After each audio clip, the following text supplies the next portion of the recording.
कर्पूरीगौरं करुणावतारं संसारसारं भुजगेन्द्रहारं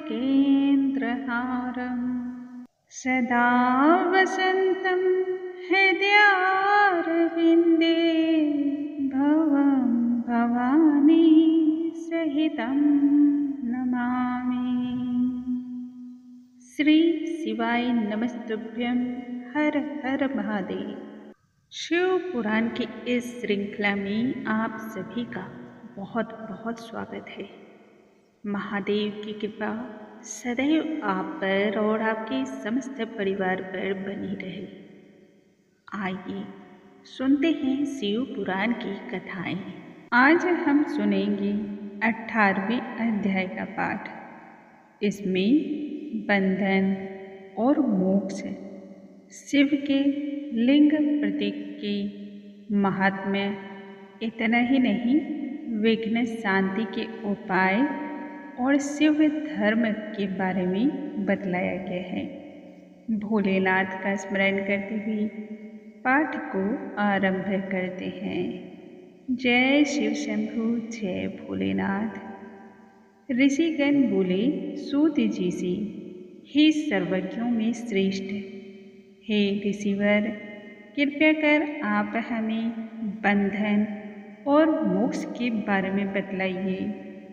इस पर सूत जी कहते हैं, हे ऋषियों, मैं बंधन और मोक्ष के स्वरूप में तथा मोक्ष के उपायों के बारे में आज बतलाता हूँ। जो प्रकृति आदि 8 बंधनों से बंधा हुआ है वह जीव बद्ध कहलाता है, और जब वह उनसे मुक्त हो जाता है तो उसे मुक्त कहा जाता है। प्रकृति और उसकी शाखाओं पर पूर्ण नियंत्रण और वशीकरण ही मोक्ष बतलाई गई है। बंधन से मुक्त होने पर जीव मुक्त आत्मा कहलाई जाती है। प्रकृति जैसी 8 तत्वों के समूह से देह का निर्माण हुआ है। देह से कर्म की उत्पत्ति होती है और फिर कर्म से नूतन देह का उत्पत्ति। इस प्रकार से बारी बारी से जन्म और कर्म होते ही रहते हैं। शरीर को स्थूल, सूक्ष्म और कारण के भेद से 3 प्रकार से जानना और समझना चाहिए। सूक्ष्म, स्थूल और कारण। स्थूल शरीर के सभी क्रियाकलाप के लिए उत्तरदायी माना गया है। सूक्ष्म से शरीर की इंद्रियों के माध्यम से सुख प्राप्त होता है, और कारण शरीर जीव के कर्मों के अच्छे बुरे परिणामों को भुगतने के लिए। कर्मों की रस्सी से बंधा हुआ जीव 3 प्रकार के शरीर और उनके कर्म चक्रों की भांति सदैव घूमता ही रहता है। चक्र के इस परिक्रमा को रोकने के लिए चक्र के रचयिता की सदैव उपासना करनी चाहिए। प्रकृति आदि मिलकर महान चक्र का निर्माण करते हैं और शिव इस प्रकृति से सदैव परे हैं। चक्र के रचयिता भगवान शिव हैं।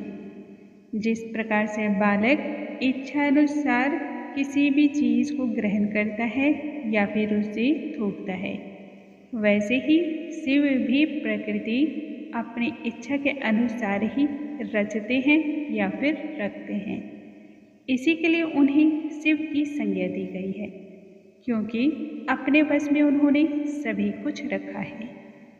महेश्वर की मानसिक शक्ति को केवल वेद ही समझ सकता है, अतः शिव की कृपा से प्रकृति उनके वश में रहती है। शिव की कृपा प्राप्त करने के लिए शिव का आराधना करना चाहिए। यदि कोई प्रश्न पूछे कि एक पूर्ण जीव की निस्वार्थ पूजा किस प्रकार से संभव है, तब इसका उत्तर है कि शिव को समर्पित होकर के किया गया कोई भी कार्य शिव को प्रसन्नता देता है। भगवान शिव प्रकृति से बड़े हैं और भक्तों की पूजा से प्रसन्न होकर के आशीर्वाद प्रदान करते हैं। शिव की कृपा से जब कर्मों से उत्पन्न हुआ वह शरीर वश में आता है, तब वह भक्त शिव धाम में वास करता है। इसे सालोक्य मोक्ष कहा जाता है। फिर वह शास्त्रों और कर्मों के द्वारा शिव के समान हो जाता है। इसे सारूप्य कहा जाता है। जब भक्त को महान कृपा की प्राप्ति होती है, शिव कृपा की प्राप्ति होती है, तो ब्रह्मांडीय बुद्धि नियंत्रण में आती है और उसका विकास होता है। बुद्धि पर नियंत्रण को सृष्टि कहा गया है। यह एक प्रकार की ऐसी मुक्ति है जिसमें भक्त को शिव के समान ही पदवी और शक्ति दोनों ही प्राप्त होती है। शिव शक्ति के बिना किसी कठिनाई के पार लगना मुश्किल है। वेदों और आगमों अर्थात पारिवारिक पवित्र ग्रंथों में पारंगत व्यक्ति इसे पूर्ण तरीके से सायुज्य को पाता है। इसी क्रम में शिवलिंग की पूजा और उसकी उपासना से मोक्ष प्राप्त होता है। इसलिए पवित्र अनुष्ठान को करके शिव की उपासना करनी चाहिए। शिव के पंचाक्षर मंत्र का जाप सदैव करना चाहिए। ध्यान और भगवान शिव पर सदैव चिंतन करना चाहिए। संध्या काल हो या फिर प्रातः काल, इस तरह से किया गया भगवान शिव की पूजा, उन्हें विभिन्न प्रकार के पुष्पों द्वारा प्रसन्न करने से मनुष्य को कल्याण की प्राप्ति होती है और जीवन मंगलमय होता है।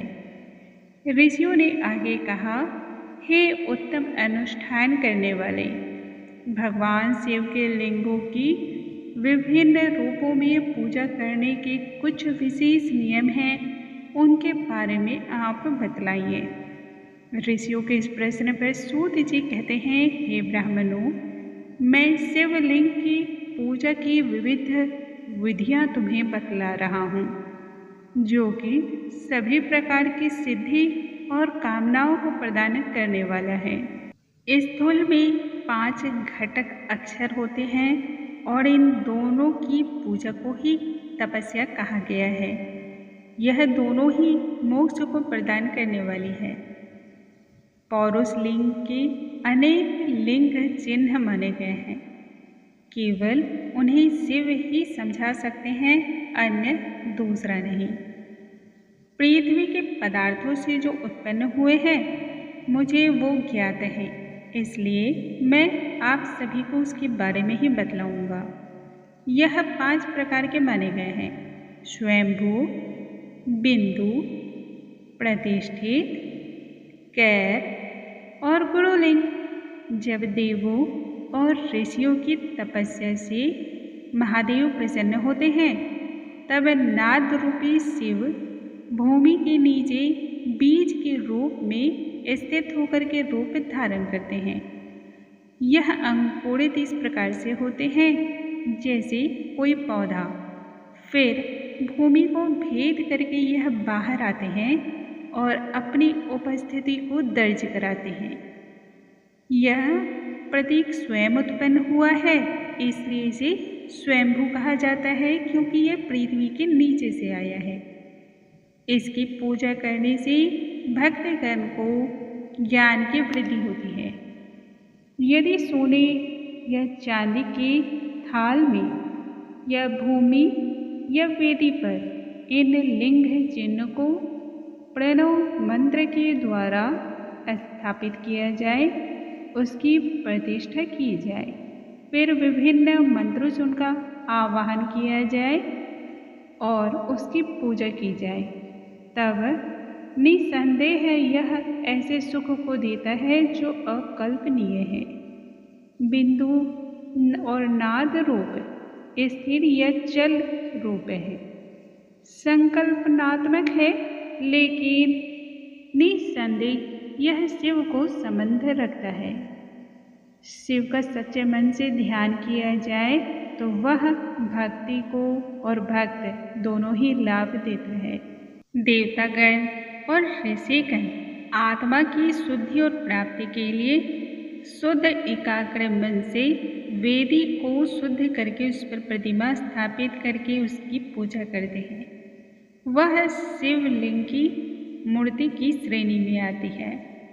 इस लिंग प्रतिमा का प्रतिदिन नियमित तौर से पूजा पाठ करने से सभी संपदा और ऐश्वर्य प्राप्त होता है। यदि ब्राह्मण या फिर राजा विभिन्न प्रकार के उच्चतम कारीगरों के द्वारा लिंग को स्थापित करते हैं तो इसे प्राकृत कहा गया है। यह संपूर्ण प्रकार की प्राकृतिक संपदा को देने वाला होता है। प्रकृति उसे कहा गया है जो बलवान और अस्थायी है। इसे पौरुष भी कहते हैं और यह दुर्बल भी होती है। आध्यात्मिक एवं गतिशील रूप का प्रतिनिधित्व शरीर के घटकों के आधार पर किया गया है। पर्वत पौरुष के वर्ग में आते हैं और जगत की सतह प्राकृत वर्ग में आती है। वृक्ष पौरुष है और लता प्राकृतिक। साष्टिक चावल प्राकृत है किंतु साली चावल और गेहूँ पौरुष हैं। यह अनिमा आदि 8 प्रकार की सिद्धियों को प्रदान करने वाला है। प्राकृत लिंग अच्छी स्त्रियां, धन, वैभव इन सभी चीज़ों को देने वाला है। हे ऋषियों, अब मैं कर लिंगों का उल्लेख करूंगा। इनमें सबसे पहले रसलिंग के बारे में बतला रहा हूँ। रसलिंग ब्राह्मणों को सभी कामनाओं की सिद्धि कराने वाला होता है। वहीं बाणलिंग क्षत्रियों को विशालकाय राज्य देता है। यदि स्वर्ण का लिंग हो तो यह वैश्यों को अपार धन दौलत और ऐश्वर्य को देने वाला होता है। यदि शिला लिंग अर्थात पत्थर से जो लिंग बना होता है ना, उनसे शुद्र यदि पूजा पाठ आराधना करते हैं तब उन्हें इससे महान पवित्रता और मंगलमय प्रदान होती है। स्फटिक के लिंग सभी प्रकार की कामनाओं को पूर्ण करते हैं। बाण लिंग भी सभी प्रकार की इच्छा का पूर्ति करते हैं। यदि इन्हीं भक्त के पास लिंग की अवस्था न हो या उसके पास स्थित न हो तब दूसरे के पास के लिंग की पूजा करने में कोई हानि या फिर कोई नुकसान नहीं है। पार्थिव लिंग का उपयोग या पूजन स्त्रियों के द्वारा करना चाहिए, विशेषकर उन्हें जो सुहागन स्त्रियां हों। विधवाओं के मामले में बताया गया है कि सांसारिक और पवित्र अनुष्ठानों में लगे हुए स्फटिक लिंग की पूजा करनी चाहिए। बचपन, युवावस्था और बुढ़ापे के लिए स्फटिक की शिवलिंग का पूजन करना चाहिए। यह सभी स्त्रियों के लिए भी सही माना गया है। गृहस्थ जो स्त्रियां होती हैं उनके लिए पीठ पूजा भूतल पर संपूर्ण प्रकार की सिद्धि और कामनाओं को देने वाला होता है। जब शिवलिंग का अभिषेक हो जाए तब साली किस्म के पके हुए चावल के द्वारा नैवेद्य अर्पण करना चाहिए। पूजा समाप्ति पर लिंग को एक सुंदर से संदूक में रख करके घर में अलग स्थान देना चाहिए। यदि व्यक्ति अपने लिंग की पूजा सदैव करते हैं और समाप्ति के पश्चात उन्हें नैवेद्य के रूप में खाद्य पदार्थ अर्पण करते हैं जिसका वे स्वयं आदि हैं, तो इसे सर्वश्रेष्ठ माना गया है। सभी अर्थात अनुष्ठानवादी सूक्ष्म लिंग की पूजा करें। पुष्पांजलि के स्थान पर वे पूजा और भोजन के लिए पवित्र भस्म को जरूर इस्तेमाल करें।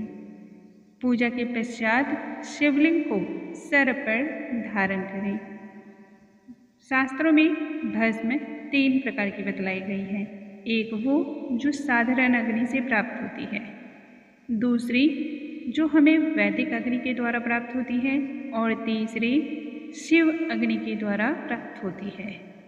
साधारण अग्नि से प्राप्त भस्म का उपयोग मिट्टी, लकड़ी या धातु से बनी हुई वस्तुओं या अनाज के शुद्धिकरण के लिए किया जाएगा। बासी वस्तुओं या फिर पूजा की वस्तुओं को राख के द्वारा शुद्धिकरण करनी चाहिए। ठीक इसी प्रकार से यदि किसी पशु के द्वारा कोई भी चीज अपवित्र हो गई हो तब उसकी शुद्धि भस्म के द्वारा करनी चाहिए।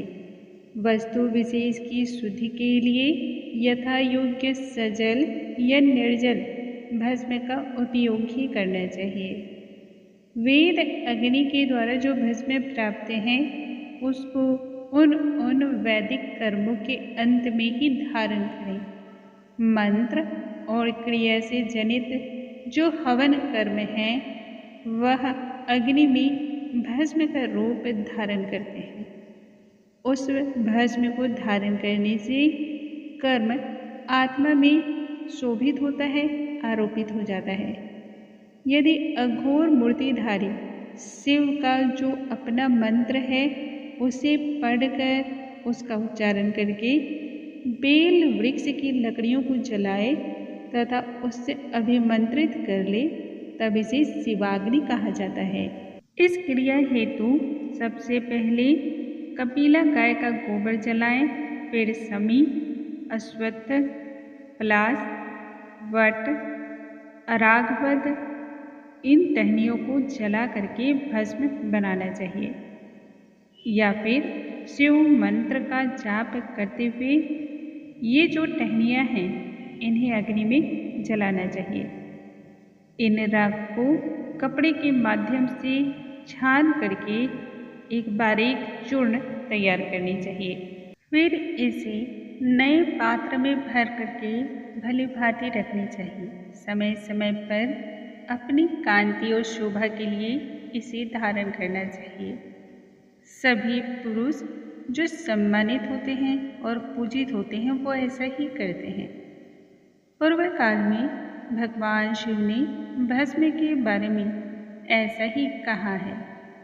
जैसे राजा अपने राज्य में सारभूत कर को ग्रहण करता है, ठीक वैसे ही मनुष्य को भी करना चाहिए। विभिन्न प्रकार के खाद्य पदार्थों को जैसे जठराग्नि जलाती है और फिर उनके सत्व को शरीर ग्रहण करता है, ठीक इसी प्रकार से ब्रह्मांड के रचयिता भगवान शिव के द्वारा शासित ब्रह्मांड को जला करके फिर उसके सार को ग्रहण करते हैं। ब्रह्मांड को जलाने के पश्चात भगवान शिव उस राख को अपने शरीर पर लगाते हैं और प्रलय के बहाने उसी सार को वो निकालते भी हैं। उन्होंने अपने शरीर को संपूर्ण सार तत्व ही प्रदान किया है। आकाश तत्व उनके बालों का निर्माण करता है और वायु सार तत्व उनके चेहरे का, अग्नि तत्व उनके हृदय का, जल तत्व कूल्हे, पृथ्वी तत्व घुटने और शरीर के अन्य अंग का सार तत्व प्रदान करते हैं। माथे पर भस्म के द्वारा 3 समानांतर रेखाएं बनाई जाती हैं जिन्हें त्रिपुंड कहा जाता है। ये त्रिदेव का सार है अर्थात ब्रह्मा, विष्णु और महेश। इसी तरह महेश्वर ने माथे पर एक छोटा सा तिलक लगाया है। ये रूप सभी चीज़ों का सार बनाने के लिए है। भस्म का शाब्दिक अर्थ होता है जिसने पूरे ब्रह्मांड के सार को अपने आप में संयमित रखा है और नियमित रखा है। नियंत्रण करने वाला यह फलने फूलने वाला सार अपने आप में ही सर्वोच्च है। शिव शब्द का अर्थ वह होता है जो सभी चीज़ों पर अपना नियंत्रण रखता है, जिस पर कोई दूसरा नियंत्रण नहीं रह सकता। दिन हो अथवा रात्रि, भक्त चाहे स्त्री हो या पुरुष पूजा करते हुए भस्म के साथ जल का प्रयोग करके त्रिपुंड धारण करें। जो जल में भस्म मिला करके त्रिपुंड बना करके उसकी आराधना करता है उसे पूर्ण फल मिलता है। शिव मंत्र के साथ यदि भस्म धारण कर लिया जाए तब वह आश्रम की सीमाओं से बाहर आ जाता है। उसे शिवाश्रमी कहते हैं। शिव का भक्त होने तथा पवित्र अनुष्ठानों में समर्पित होने के कारण ऐसे भक्त को परिवार में मृत्यु या जन्म से होने वाली अशुद्धता का पालन करने की आवश्यकता नहीं बतलाई गई है। शुद्ध अंतःकरण वाला शिष्य गुरु के आदेश का पालन अपने प्राणों और संपत्ति से ऊपर समझ करके करता है, भले ही उस कार्य की उसकी क्षमता हो या न हो। शिष्य शब्द का अर्थ ही है जो आदेश को जानने योग्य हो।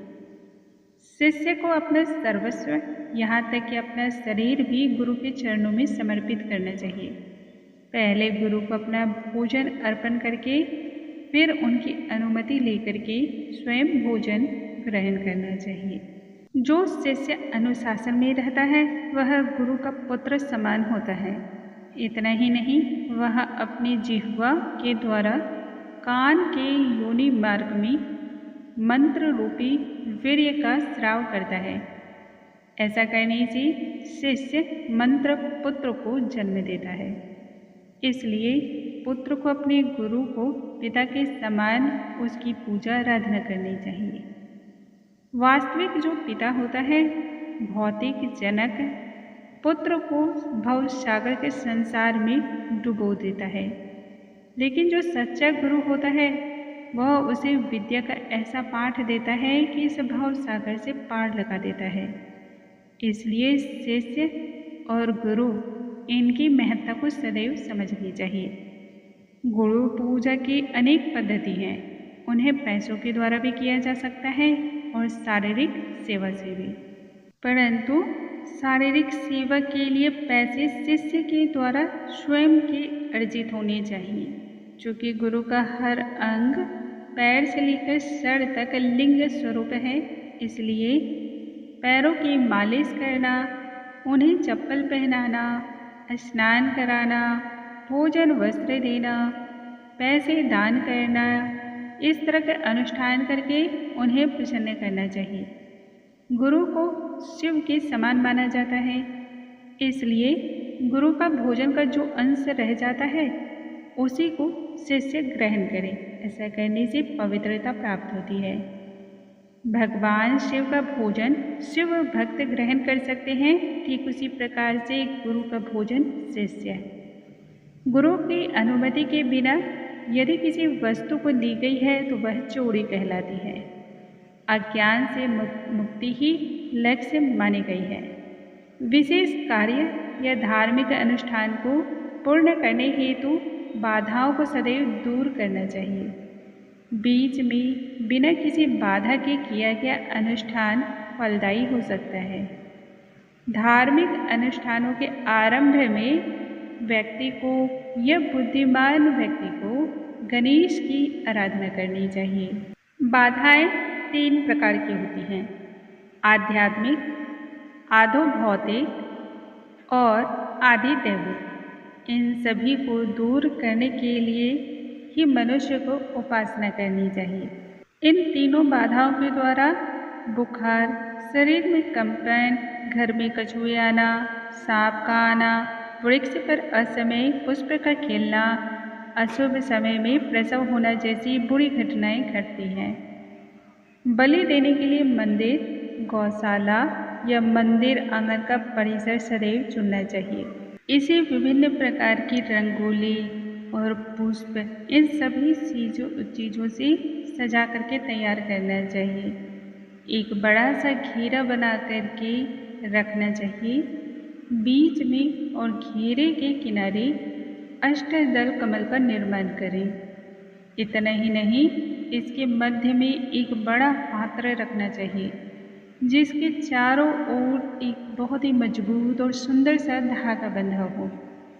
8 कोनों में 8 अन्य सामान अलग अलग बर्तनों में रखे जाने चाहिए। उन सभी को गोगुल की धूनी के द्वारा शुद्धि करनी चाहिए। इन बर्तनों में आम के पत्तों के गुच्छे तथा दुर्वाघास रह करके विभिन्न मंत्रों से शुद्ध करना चाहिए। समझदार भक्त गुरु तथा गुरु माता दोनों की पूजा करनी चाहिए। यह सही और उचित माना जाता है। विभिन्न पात्रों में दिशा रक्षक, दिशापाल और भगवान विष्णु की स्वर्णकाय प्रतिमाओं को स्थापित करके आवाहन और पूजन करें। इसके बाद नाम के अंत में नमः शब्द का उच्चारण करके पूजा संपन्न करनी चाहिए। विभिन्न प्रकार के आवाहन को पुरोहितों के द्वारा करवाएं तथा वैदिक मंत्रों का जाप करवाएं। जप के अंत में बर्तन के पश्चिम मुख में होम यानी कि हवन करना चाहिए। समय, स्थान और सुविधा के अनुसार अग्नि में आहुति देनी चाहिए। यह संख्या 1 करोड़, 1 लाख, 1000 या 108 भी हो सकती है। 9 दिन 40 दिन तक किया जाने वाला यह जाप अत्यंत ही शुभ होता है। यदि पूरे प्रभाव के समन हेतु शांति का अनुष्ठान कर रहे हों तब बलि की टहनियाँ समय वृक्ष की होनी चाहिए। यदि आजीवा की प्राप्ति के लिए हो रही हो तब पलाश वृक्ष की। यदि विभिन्न प्रकार से सभी शुद्धियों की आवश्यकता हो तब चावल और घी का। आरंभ में उपयोग की गई पूजा सामग्री को अंत तक रख करके उसका निर्वाह करना चाहिए। अंत में पुण्याहवाचन किया जाना चाहिए और इसके पवित्र जल का छिड़काव सभी सदस्यों पर करना चाहिए। जितने ब्राह्मण हैं सभी को भोजन कराना चाहिए, ठीक उसी प्रकार से जितनी आहुतियाँ दी गई हों। संपूर्ण अनुष्ठान नवग्रहों के पूजन के पश्चात ही संपन्न होता है। फिर सभी को उपहार देना चाहिए जो आपकी यथाशक्ति हो। सुपात्र व्यक्ति, जनेऊधारी बालक, गृहस्थ, ऋषि, कुमार, स्त्री तथा विधवा, इन सभी को विभिन्न प्रकार के उपहार प्रदान करने चाहिए। यम सभी विपत्तियों, गंभीर रोगों आदि के देवता माने गए हैं, इसलिए यम को प्रसन्न करना चाहिए और इसलिए काल का दान करें। पास और अंकुश धारण करने वाले पुरुष के रूप में ही एक प्रतिकृति सोने से 100 या 10 स्वर्ण मुद्राएं बनाकर दी जानी चाहिए। दीर्घायु के लिए तिल के बीज के दान करें। हर व्याधियों के शमन के लिए घी या दर्पण का दान करें। धनवान व्यक्ति 1000 ब्राह्मण को भोजन कराएं और निर्धन 100 ब्राह्मण को। निर्धन अपनी क्षमता के अनुसार ही अनुष्ठान करें। दुष्ट आत्माओं की शांति हेतु भैरव की आराधना करें। समापन पर शिव का महाभिषेक करें और नैवेद्य अर्पण करें। फिर ब्राह्मणों को यथाशक्ति भोजन और दान दें। यह सभी प्रकार के दोष, बुराइयों और नकारात्मकता को समाप्त करता है। यह प्रतिवर्ष फागुन मास में करें तो इससे सर्वोत्तम फल प्रदान होता है। बूढ़े अपशगुनों को दूर करने के लिए इसकी पूजा तुरंत या 1 मास के अंदर करें। जब किसी कुष्ठ रोग या भयंकर रोग की पीड़ा से ग्रसित हो तो पहले व्रत लेना चाहिए, बाद में यज्ञ के कार्य को संपन्न करें। दरिद्रता को मिटाने के लिए या गरीबी हो तब इन सभी वस्तुओं की जब कमी होती है ना, तब उसे देवता को दीप दान करना चाहिए।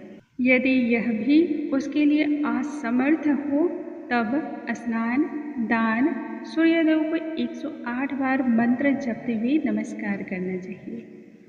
भक्त को 1000, 10,000, 1 लाख अथवा 1 करोड़ की संख्या में नमस्कार करें। ऐसा करने से सभी देवता आप पर प्रसन्न होकर आशीर्वाद देते हैं। नमस्कार करने की विधि के लिए आप इस प्रकार से कहें: हे भगवान, हे प्रभु, आप तो सर्वज्ञानी हैं, महान हैं। मैं विनम्र और अज्ञानी हूँ। मेरी बुद्धि सदैव आपके श्री चरणों में समर्पित है। शून्य वस्तु आपको पसंद नहीं आती। मैं अब शून्य नहीं हूँ, परंतु आपका दास हूँ। मुझ में जो भी अहंकार का अवशेष रह गया था वह आपके दर्शन मात्र से ही दूर हो गया है। यथाशक्ति नमस्कार करके शिव को बलि का भोजन और पान अर्पण करें। इसके बाद 108 परिक्रमाएं लगाएं, या फिर 1000, 10,000, 1,00,000 अथवा 1 करोड़ परिक्रमाएं वह दूसरों से भी कराएं। इस परिक्रमा से पापों का तुरंत ही क्षय होता है, दुख का नाश होता है और पाप नाम की बीमारी व्यक्ति को कहीं से भी परेशान नहीं करती है। पुण्य से पाप का नाश होता है, इसलिए पवित्र अनुष्ठान सभी पापों को नाश करने का अपने आप में ही सामर्थ्य रखता है। शिव के पवित्र संस्कारों में परिक्रमा तो बहुत आवश्यक है। जन्म एवं मृत्यु यह युगम माया चक्र का निर्माण करती है। शिव का बलिपीठ इस माया चक्र का ही प्रतीकात्मक रूप है। भक्त को आसन से शुरू करके आधी परिक्रमा करके वापस आनी चाहिए।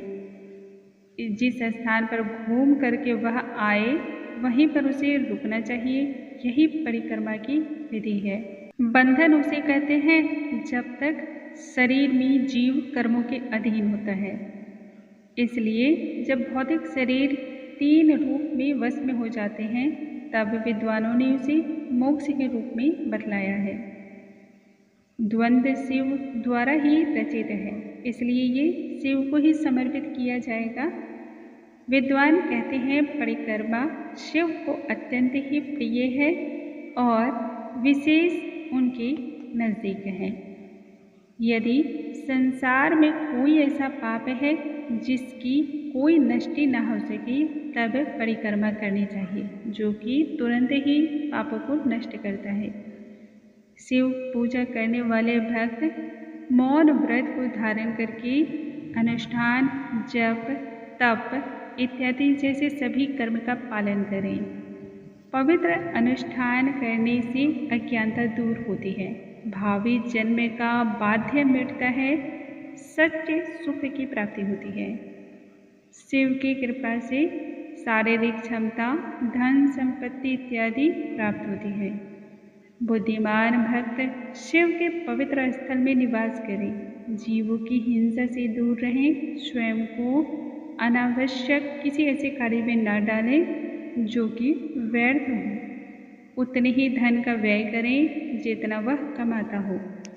पंचाक्षर मंत्र से पवित्र किए हुए जल से पके हुए अन्न समस्त सुख को देने वाले होते हैं और यह सभी दरिद्रता को भी दूर करते हैं। शिव भक्त का किया गया दान भोजन शिव भक्ति को सदैव बढ़ाता है। शिव योगी ऐसे दान को शिव को ही समर्पित यज्ञ कहते हैं। सदैव भोजन की शुद्धता का ध्यान रखें, चाहे आप जहाँ भी स्थित हों। मौन रह करके ही पालन करें तथा यह किसी से भी सदैव उजागर नहीं करनी चाहिए। शिव मंत्र का रहस्य तो केवल शिव ही जान सकते हैं, अन्यत्र कोई नहीं। सदैव भी शिवलिंग के चिन्ह का आश्रय लें, ऐसा करने से मनुष्य शिव के समान होता है। चल लिंग प्रतिमा के पूजन करने से मोक्ष प्राप्त होता है। सूत जी आगे कहते हैं, हे ऋषियों, आज मैंने आपको साध्य तथा सिद्धि के उत्तम ऐसे साधन का उल्लेख बताया है जो कि शिव भक्ति को और भी ज़्यादा दृढ़ बनाता है। जो कुछ व्यास जी ने पहले कहा था और मैंने सुन रखा था वही वर्णन आज तुम सबसे किया है। इससे तुम सभी का कल्याण हो। शिव के प्रति हमारी भक्ति स्थिर और भी दृढ़ हो। हे महर्षियों, हे ऋषियों, शिव की कृपा से जो व्यक्ति इस अध्याय को पढ़ता है, स्मरण करता है अथवा किसी अन्य दूसरे को सुनाता है या श्रवण करता है, सदैव उस पर शिव की कृपा की प्राप्ति होती है और शिव रूपी ज्ञान से सदैव आत्मविभोर करता रहता है। बोलो महादेव की जय। जय शिव शंभु। श्री शिवाय नमस्तुभ्यम। आज की कथा हम यहीं पर विराम लगाते हैं। कल आगे की कथा का हम श्रवण करेंगे। भगवान भोलेनाथ और माँ पार्वती की कृपा आप पर सदैव बनी रहे, सदैव आपका जीवन हंसता और मुस्कुराता रहे। हर हर महादेव।